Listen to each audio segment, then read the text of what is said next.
নাড়ু কিন্তু আমরা প্রত্যেকেই পছন্দ করে থাকি, আর তা যদি হয় একদম অন্য ধরনের, তবে তো আর কোনো কথাই হয় না। নমস্কার বন্ধুরা, কেমন আছেন সবাই? আশা করি সবাই খুব ভালো আছেন।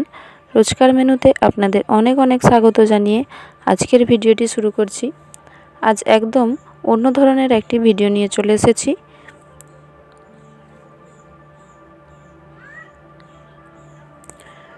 প্রথমেই আমি এখানে একটা নারকেল এভাবে গুঁড়ো করে নিয়েছি, আর নিয়ে নিয়েছি গোটা খোসা ছাড়ানো ভাজা বাদাম। এখানে আমি হাফ কাপ মতো জল দিয়ে এর মধ্যে প্রায় 200 গ্রাম গুড় অ্যাড করে দিচ্ছি।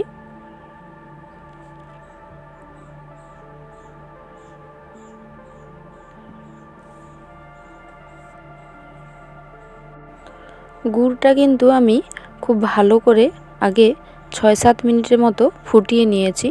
দেখুন গুড়টা প্রায় এভাবে কিছুটা গাঢ় হয়ে যাবে। আরও কিছুক্ষণ আমি এখানে গুড়টা ফুটিয়ে নিচ্ছি।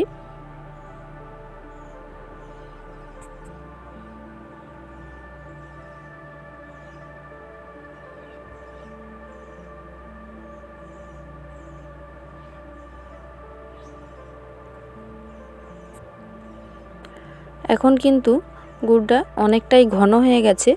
এখন আমি এর মধ্যে দিয়ে দিচ্ছি কোড়া নারকেল।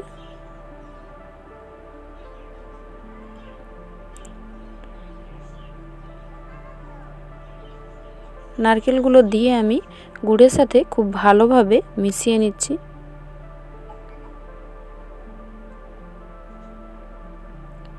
গুড়ের মধ্যে নারকেল দেওয়ার পর কিন্তু নারকেলটা প্রায় একটানা নাড়তে হবে, নইলে তলায় লেগে যেতে পারে। নারকেল থেকে কিন্তু যে রসটা বেরিয়ে গেছে, মিডিয়াম আছে এই রসটা একেবারে শুকিয়ে নিতে হবে। দেখুন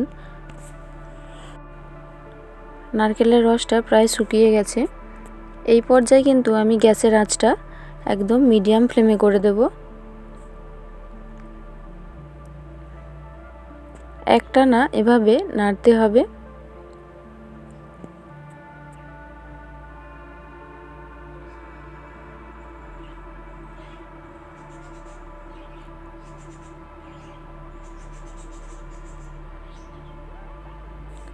ঠিক ততক্ষণ নেড়ে নিতে হবে যতক্ষণ না এর মধ্যে একটা টান টান ভাব চলে আসে। দেখুন আমি দেখাচ্ছি কিছুটা, ঠিক এভাবে নারকেলের মধ্যে একটা টান টান চলে আসবে। এটা একদম রেডি হয়ে গেছে। এখন আমি নামিয়ে নিচ্ছি।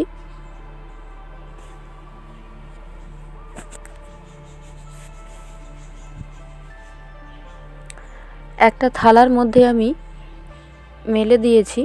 হাতে নেওয়ার মতো ঠান্ডা হওয়ার জন্য আমি কিছুক্ষণ ওয়েট করব।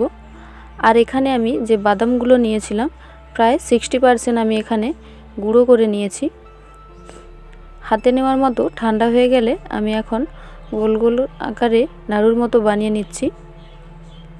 নাড়ু বানানো হয়ে গেলে আমি এখন যে বাদামগুলো গুঁড়ো করে রেখেছিলাম তার মধ্যে দিয়ে এভাবে মুঠো করে নিচ্ছি।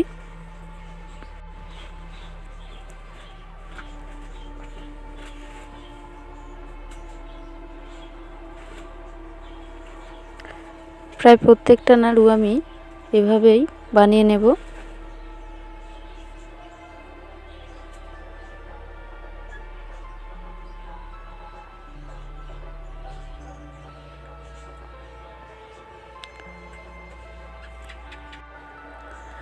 এখানে আমি সবগুলো একইভাবে বানিয়ে নিয়েছি, দেখতেই পাচ্ছেন। দেখতেও কিন্তু যেমন সুন্দর হয়, খেতেও কিন্তু দুর্দান্ত স্বাদের হয়। একদম অন্য ধরনের একটি রেসিপি।